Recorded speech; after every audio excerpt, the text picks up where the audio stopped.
밀라노에 사는 언니가 베네치아 비엔날레를 보러 간다고 해서 저도 하루 전날 기차표를 예매했어요. 베로나에서 환승해서 베네치아 산타루치아 역으로 갈 거예요. 달마스에서 카푸치노와 크루아상으로 간단하게 아침을 먹고 바포레토 표를 산 것까진 좋았는데 하필이면 저희가 탄 바포레토의 종착역이 무라노 섬이더라고요. 예전에 베네치아에서 한 달 정도 산 적이 있는데 그때 유명한 무라노 브라노 섬을 못 가봐서 계속 마음이 갔어요. 결국 언니가 바포레토에서 내리기 직전에 저랑 가위바위보를 해서 저는 무라노 섬에 가기로 결정했어요. 그렇게 유심도 없이 무라노행 바포레토에 혼자 남겨졌고 디지털 디톡스 베네치아 여행이 시작됐어요.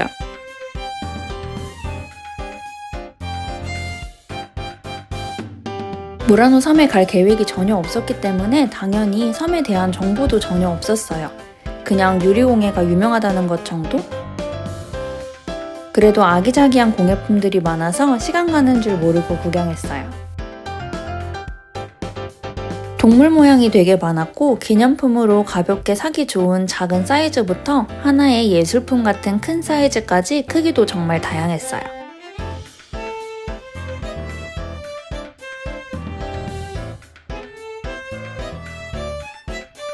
노 데이터 인간에게 그나마 다행이었던 건 언니랑 헤어지기 전에 간식거리를 미리 사놨다는 점이었어요. 물론 먹을 곳이 없어서 길바닥에 앉아서 먹어야 했지만 맛있었어요. 이렇게 관광객들에게 무료로 개방된 유리공예 작업장들도 곳곳에 있더라고요.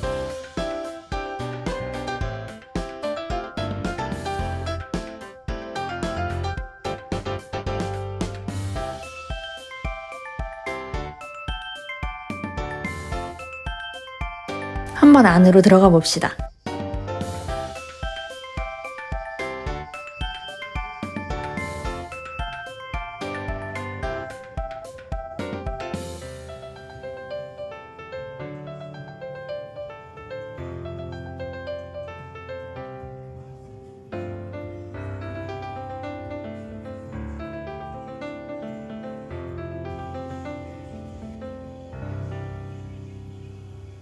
왼쪽에 보이는 것처럼 유리를 달궈서 입김을 넣고 모양을 잡아요.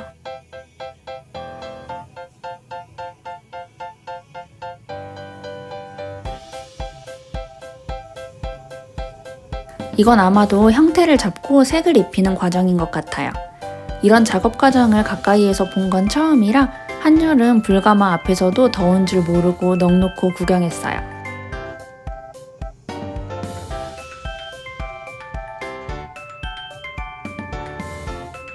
직접 체험해볼 수도 있던데 좀 비싸더라고요.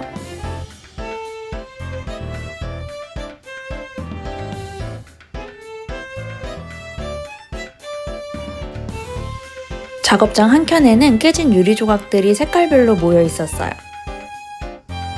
기념품이 가격대가 좀 있긴 하지만 퀄리티도 좋아 보이더라고요. 어디로 가야 할지 몰라서 일단 눈앞에 보이는 다리를 건넜어요.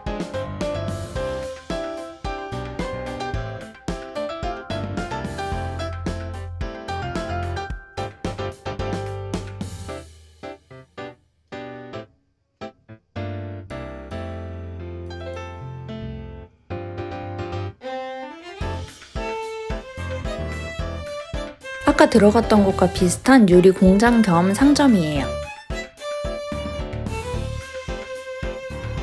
여기는 체험이나 관람보다는 좀 더 판매에 초점이 맞춰진 곳이더라고요.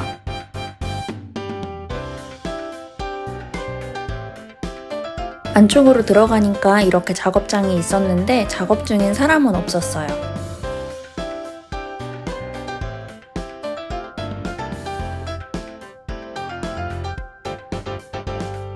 언뜻 보면 그냥 폐건물 같은 느낌인데 가마에 불을 떼고 있더라고요.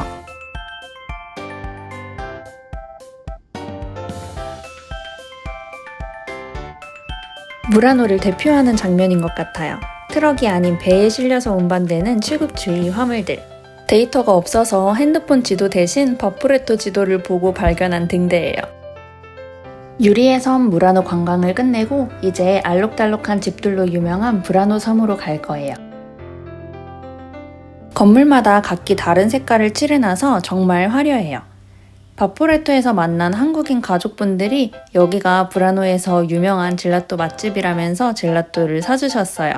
역시 한국인의 정이 최고죠.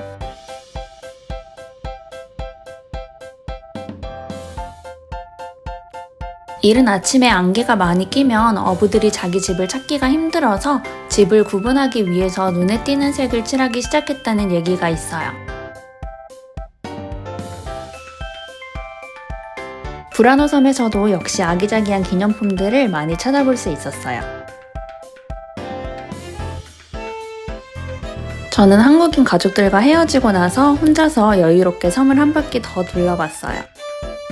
사실 정말 꿀팁이 하나 있는데 간단한 유리공예 기념품을 찾으신다면 무라노에서 사지 말고 꼭 이 집으로 가주세요. 이렇게 사탕을 컨셉으로 한 공예품들을 팔고 있는데 무라노를 몇 시간 동안 돌아다녔지만 이보다 마음에 드는 기념품은 못 찾았어요. 이미 무라노에서 기념품을 잔뜩 산 바람에 여기서는 아무것도 못 샀는데 아마 제 인생에서 가장 큰 실수 200이 안에 들지 않을까 싶어요. 그리고 너무 당연한 거지만 또 하나 추천드릴 게 있다면 브라노 섬은 꼭 누군가와 함께 가세요. 색깔별로 사진을 남겨야 되는데 혼자 여행하면서 일일이 부탁하기가 쉬운 일이 아니에요. 특히 브라노 섬에 오는 사람들은 각자의 모델, 포토그래퍼 역할을 담당하느라 바쁘기 때문에 쉽게 사진을 찍어달라고 부탁할 만한 사람이 없어요. 지금까지 브라노 가놓고 인생샷 못 찍어온 자의 변명이었습니다. 이렇게 혼자 열심히 다니다가 본섬에 있는 언니랑 연락을 시도하려고 바에도 들어갔는데 와이파이가 없다고 해서 실패했어요.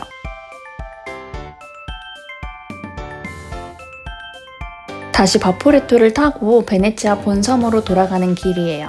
잘 보면 위에 갈매기들이 한 마리씩 앉아있는데 너무 귀엽죠?